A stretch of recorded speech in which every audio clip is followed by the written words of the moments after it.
Hello السلام علیکم، welcome to my channel the dark room. I hope آپ سب ٹھیک ہوں گے۔ اکثر ہم سمجھتے ہیں کہ ہم اپنی دنیا کے اکیلے مالک ہیں۔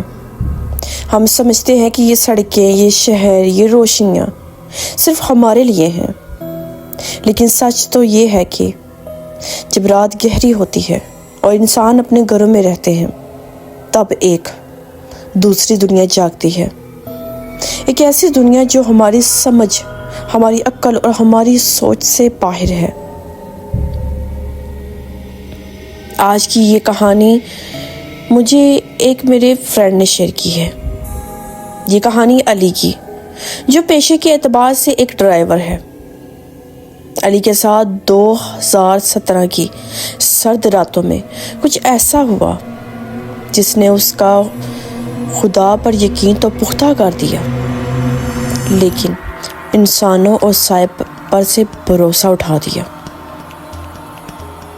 اگر آپ اکیلے ہیں تو شاید یہ کہانی سننے کا بہترین وقت نہیں ہے، لیکن اگر آپ سننا چاہتے ہیں کہ اس رات لاہور سے سرگودا جانے والی اس سڑک پر کیا ہوا تھا، تو چلیے آج کی اپنی سٹوری سٹارٹ کرتے ہیں۔ ہاں، سٹوری سٹارٹ کرنے سے پہلے میں آپ لوگوں سے دوبارہ بولوں گی، آپ میری ویڈیو کو پلیز پورا دیکھا کریں، اور آپ میرے چینل کو سبسکرائب نہیں کر رہے سو پلیز میرے چینل کو سبسکرائب کر دیں، کیونکہ مجھے آپ کی ایک سبسکرائب کی بہت زیادہ ضرورت ہے۔ سو چلتے ہیں آج کی اپنی سٹوری کی طرف۔ میرا نام علی ہے اور یہ واقعہ 2017 کے دسمبر کا ہے۔ میں نیا کراچی سے لاہور شفٹ ہوا تھا۔ پنجاب کی سردی میرے لیے نئی نہیں تھی، ہڈیوں میں گھس جانے والی ٹھنڈ۔ میرے پاس ایک پرانی ٹویوٹا کرولا تھی جسے میں کریم پر چلاتا تھا۔ ایمانداری کی بات تو بتاؤں تو حالات بہت ٹائٹ تھے۔ کرائے کا گھر تھا شاہدرہ میں، جس کی چھت ٹپکتی تھی، اور مالک مکان کا تقاضا ہر مہینے کی پہلی تاریخ کو شروع ہو جاتا تھا۔ میں دن میں نہیں رات میں گاڑی چلاتا تھا۔ وجہ صرف ایک تھی، ٹریفک کا نہ ہونا اور لمبی رائڈز ملنے کا چانس۔ مجھے رات کے سناٹے سے کبھی ڈر نہیں لگتا تھا، بلکہ ایک سکون ملتا تھا۔ وہ پیلی اسٹریٹ لائٹس جو دھند میں دھندلی ہو جاتی ہیں مجھے اپنی طرف کھینچتی تھی۔ دسمبر کا آخری ہفتہ تھا۔ رات کے 11:30 بجے دھند اتنی شدید تھی کہ مجھے کچھ نظر نہیں آ رہا تھا، اور بارش بھی ہو رہی تھی۔ یہ نمی تھی جو شیشے پر جم رہی تھی۔ میں بابو انٹرچینج کے پاس ایک چھوٹے سے ڈھابے پر رکا ہوا تھا۔ ہاتھ میں چائے کا کپ تھا جس سے بھاپ نکل رہی تھی، لیکن سردی اتنی تھی کہ چائے 2 گھونٹ کے بعد ٹھنڈی ہو چکی تھی۔ وہاں قریب ہی ایک چھوٹا سا مزار تھا جہاں کچھ دیے جل رہے تھے۔ میں نے مزار کی طرف دیکھا، پھر آسمان کی طرف دیکھا، اور دل سے ایک آہ نکلی، یا اللہ، بس کوئی صرف ایک اچھی لمبی رائڈ لا دے۔ جیب بالکل خالی ہے، کل مکان مالک کو منہ دکھانا ہے۔ ابھی میں نے چائے کا آخری گھونٹ بھرا تھا، میرے فون کی اسکرین روشن ہوگی۔ نوٹیفیکیشن کی آواز آئی۔ میں نے جلدی سے فون اٹھایا۔ نام لکھا تھا احمد خان۔ پک اپ لوکیشن لاہور کے ایک علاقے میں ایک بالکل سنسان جگہ کی تھی، اور ڈراپ آف لوکیشن سرگودا سے آگے ایک گاؤں کی تھی۔ فاصلہ تقریباً 150 کلومیٹر، اور کرایہ اتنا شاندار تھا کہ آنکھیں چمک اٹھی۔ تقریباً پورے ہفتے کی کمائی ایک رات میں ہی ہو رہی تھی۔ میں نے سوچے بغیر انگلی سائڈ کی اور رائڈ قبول کر لی۔ لیکن جیسے ہی میں نے رائڈ قبول کی فوراً کسٹمر کی کال آ گئی۔ میں نے کال اٹھائی۔ ہیلو۔ دوسری طرف سے ایک گھٹی گھٹی اور شدید گھبرائی ہوئی آواز آئی۔ السلام علیکم ڈرائیور صاحب، آپ آ رہے ہیں نا؟ پلیز انکار مت کرنا۔ اس کے لہجے میں سوال نہیں تھا، التجا تھی، ایک عجیب سی مایوسی تھی۔ میں نے کہا جی بھائی، میں بالکل آ رہا ہوں، 15-20 منٹ لگیں گے، دھند بہت ہے۔ وہ شخص جلدی سے بولا، دیکھیں بھائی، ہم بہت مشکل میں ہیں، آپ سے پہلے 3 ڈرائیوروں نے لوکیشن دیکھ کر رائڈ کینسل کر دی ہے، آپ بس آ جائیں، ہم آپ کو منہ مانگا انعام دیں گے، بس دھوکہ مت دیجیے گا۔ کال کاٹ کی۔ مجھے تھوڑا عجیب لگا، لوکیشن دیکھ کر ڈرائیورز کا کینسل کرنا نارمل بات نہیں تھی، لیکن پھر میں نے خود کو سمجھایا کہ شاید دیہات کا کچا راستہ ہوگا، اسی لیے لوگ نہیں جانا چاہتے، اور مجھے پیسوں کی اشد ضرورت تھی۔ میں نے گاڑی سٹارٹ کی، ہیٹر آن کیا اور دھند میں گاڑی ڈال دی۔ جیسے جیسے میں شہر سے دور ہوتا گیا، لائٹس کم ہوتی گئی، آبادی ختم ہو گئی اور دونوں طرف صرف کھیت اور دھند رہ گئی۔ مجھے کچے راستوں پر لے گئی، ٹائروں کے نیچے بجری کی آواز سنائی دے رہی تھی، اور آس پاس میلوں تک کوئی گھر نہیں تھا۔ آخرکار میں لوکیشن پر پہنچا۔ میں نے سر اٹھا کر دیکھا تو سامنے کا منظر دیکھ کر میرے دل میں پہلا وسوسہ پیدا ہوا۔ وہ کوئی عام گھر نہیں تھا، ایک بہت پرانی شکستہ حال حویلی تھی، جس کی دیواروں کا پلستر اکھڑا ہوا تھا، گیٹ لوہے کا تھا اور زنگ آلود۔ وہاں گپ اندھیرا تھا سوائے میری گاڑی کی ہیڈ لائٹس کے۔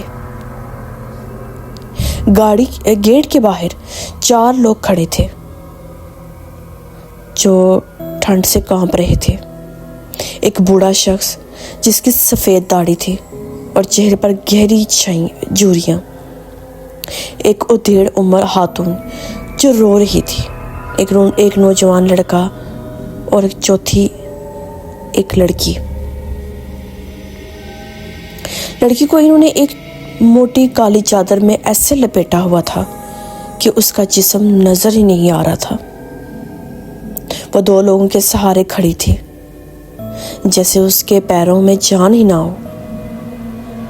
بوڑھا میرے پاس آیا، شیشے پر دستک دی۔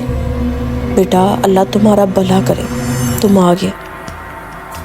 میں نے ڈگی کھولی، لیکن ان کے پاس کوئی سامان نہیں تھا۔ عجیب بات تھی، اتنا لمبا سفر اور کچھ سامان نہیں۔ خیر، وہ لوگ بیٹھنے لگے۔ بوڑھا باپ اگلی سیٹ پر میرے ساتھ بیٹھا، پچھلی سیٹ پر نوجوان لڑکا، ماں اور وہ لڑکی بیچ میں بیٹھی۔ گاڑی کا دروازہ بند ہوتے ہی ایک عجیب سی بو میرے ناک سے ٹکرائی، جیسے گلاب کے پھولوں کی خوشبو میں سڑے ہوئے گوشت کی بو ملی ہو۔ میں نے ناک عجیب سی سکڑی، لیکن کچھ بولا نہیں۔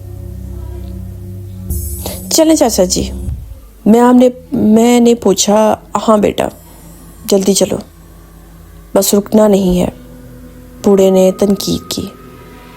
میں نے گاڑی موڑی اور دوبارہ مین روڈ کی طرف سفر شروع کیا۔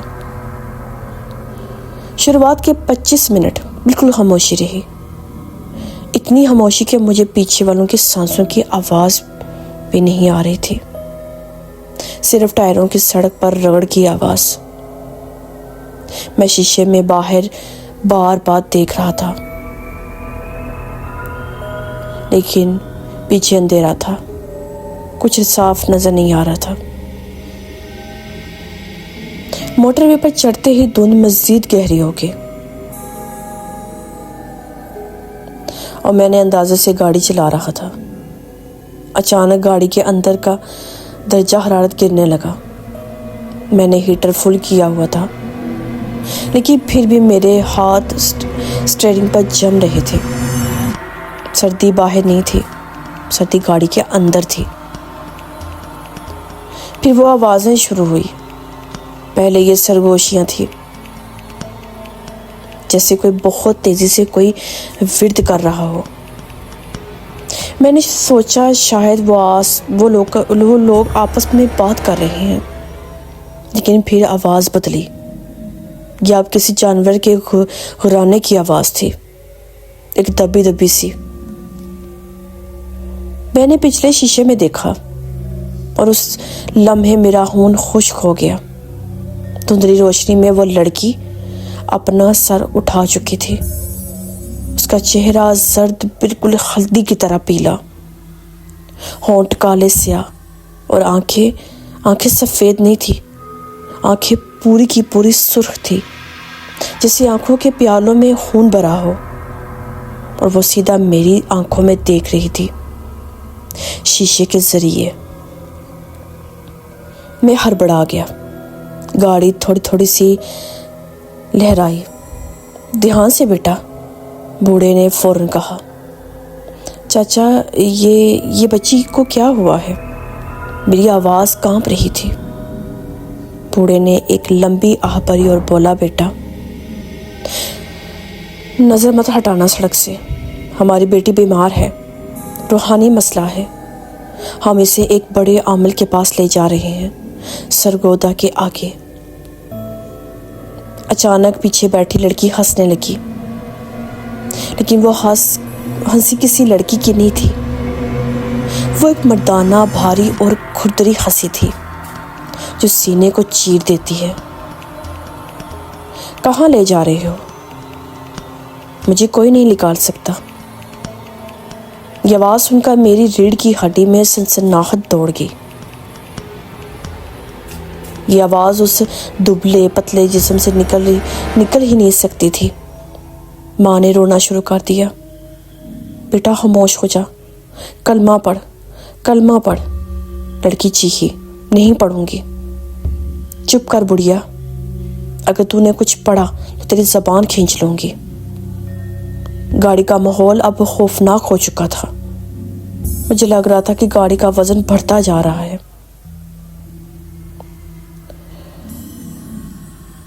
انجن زور لگا رہا تھا، جیسے ہم کسی پہاڑ پر چڑھ رہے ہیں، حالانکہ سڑک بالکل سیدھی تھی۔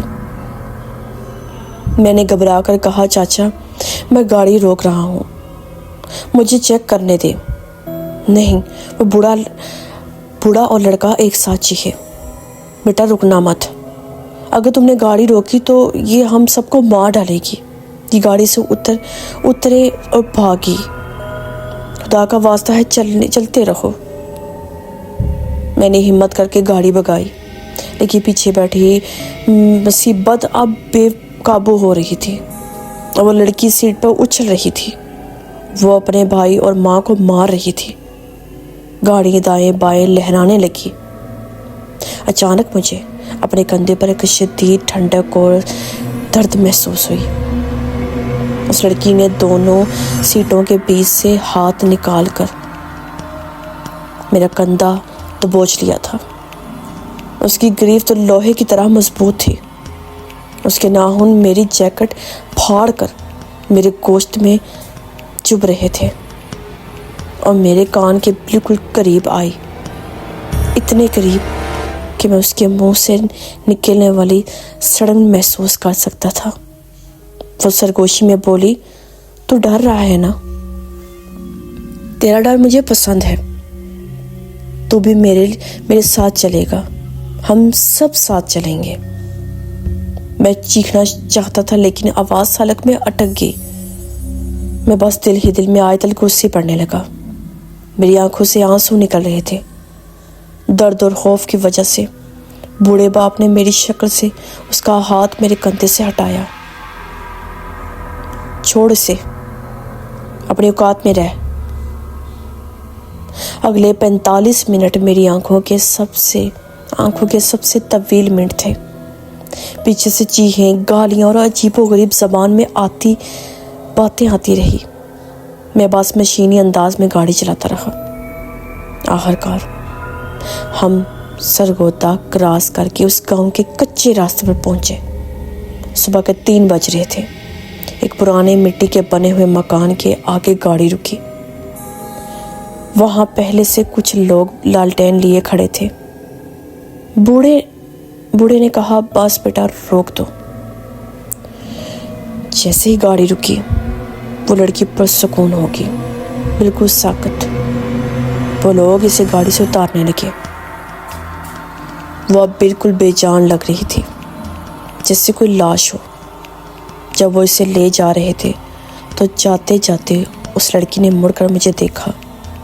اس بار اس کی آنکھوں میں غصہ نہیں تھا، بلکہ ایک عجیب سی مسکراہٹ تھی، جیسے کہہ رہی ہو کہ کھیل ابھی ختم نہیں ہو۔ بوڑھے نے واپس آ کر میری ونڈو پر دستک دی۔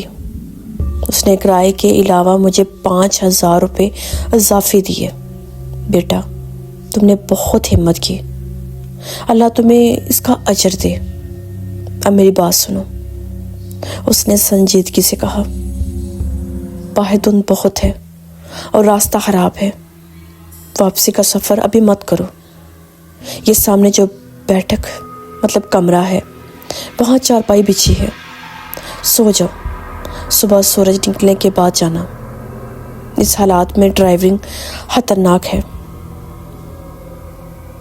میرا دماغ کچھ کام نہیں کر رہا تھا، جسم ٹوٹ رہا تھا۔ مجھے لگا وہ صحیح کہہ رہے ہیں۔ اس دن میں وہ نیند میں گاڑی چلانا موت کو دعوت دینے کے مطابق ہے۔ میں نے حامی بھر لی۔ وہ بیٹھک گھر سے تھوڑی ہٹ کر تھی، کچی دیواریں، لکڑی کی چھت اور ایک پرانا بستر۔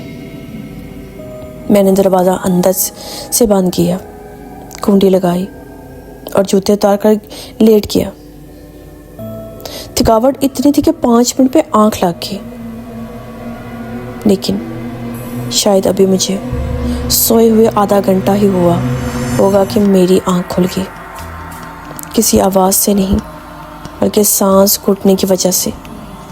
مجھے لگا میرے سینے پر کوئی بہت بھاری بوجھ رکھا ہے۔ میں ہلنا چاہتا تھا لیکن ہل نہیں پا رہا تھا۔ میرا دماغ جاگ رہا تھا لیکن جسم سو رہا تھا۔ کمرے میں اندھیرا تھا، لیکن کونے میں جہاں دروازہ تھا وہاں مجھے کچھ ہلتا ہوا دکھائی دیا۔ دروازہ جو میں نے کنڈی لگائی تھی وہ آہستہ آہستہ کھل رہا تھا، اور پھر اندھیرے میں سے وہی لڑکی اندر داخل ہوئی۔ لیکن وہ چل نہیں رہی تھی، وہ ہوا میں اڑ رہی تھی۔ پیر زمین سے اوپر تھے، اس کے بال بکھرے ہوئے تھے، اور چہرہ اب پہچانا نہیں جا رہا تھا۔ وہ سیدھا میری طرف آئی اور میرے چہرے کے بالکل اوپر آ کر رک گئی۔ اس کی سرخ آنکھیں میری آنکھوں میں گڑ گئی اور خون ٹپکنے لگا۔ وہ بولی، تو رکا کیوں؟ میں تو تیرا ہی انتظار کر رہی تھی۔ میں تجھے جانے نہیں دوں گی، تو میرا ہے۔ اس نے اپنا ٹھنڈا ہاتھ میری گردن پر رکھا۔ میرا دم گھٹنے لگا۔ موت بالکل میرے سامنے کھڑی تھی۔ میں نے پوری جان لگا دی، دل میں اللہ اکبر کا نعرہ مارا اور ایک زوردار جھٹکے سے اٹھ بیٹھا۔ کمرے میں کوئی نہیں تھا، دروازہ بند تھا، لیکن میری گردن پر 5 ٹھنڈی انگلیوں کے نشان چل رہے تھے۔ میں 1 سیکنڈ بھی نہیں رکا۔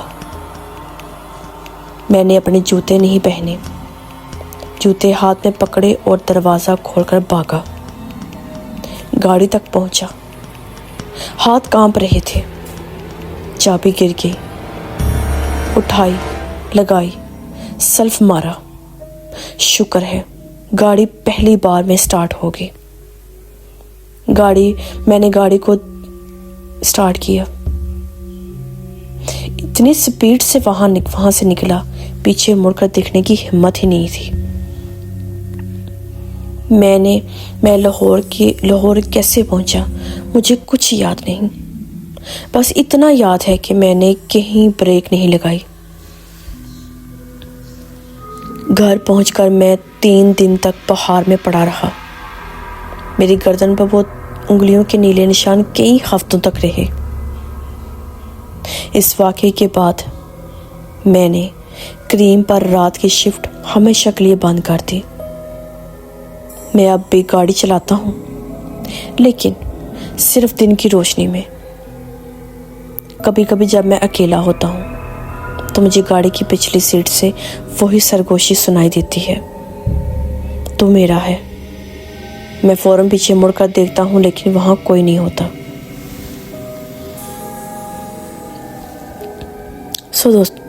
دوستو، رزق کی تلاش ضروری ہے، لیکن کبھی کبھی ہم انجانے راستوں میں اتنا دور نکل جاتے ہیں کہ جہاں واپسی ممکن نہیں ہوتی۔ جب بھی رات کو سفر کریں، آیت الکرسی ضرور پڑھ لیں، کیونکہ سڑک کے سناٹے میں آپ اکیلے نہیں ہوتے۔ آئی ہوپ آپ کو میری آج کی سٹوری بہت اچھی لگی ہوگی۔ تو آپ نے مجھے کمنٹ میں بتانا ہے کہ آپ کو میری آج کی سٹوری کیسی لگی ہے، تو کس کس کے ساتھ ایسا واقعہ آیا ہے پیش۔ جانے سے پہلے میں پھر دوبارہ بولوں گی، میرے چینل کو سبسکرائب کر دیں، لائک کر دیں، شیئر کر دیں، اور میری ویڈیو اپنے دوستوں سے شیئر کرنا لازمی شیئر کرنا بولنا نہیں ہے۔ انشاءاللہ میں ایسی زبردست ہارر سٹوری کے ساتھ دوبارہ حاضر ہوں گی۔ اپنی ڈھیر ساری دعاؤں میں مجھے یاد رکھیے گا۔ اللہ حافظ۔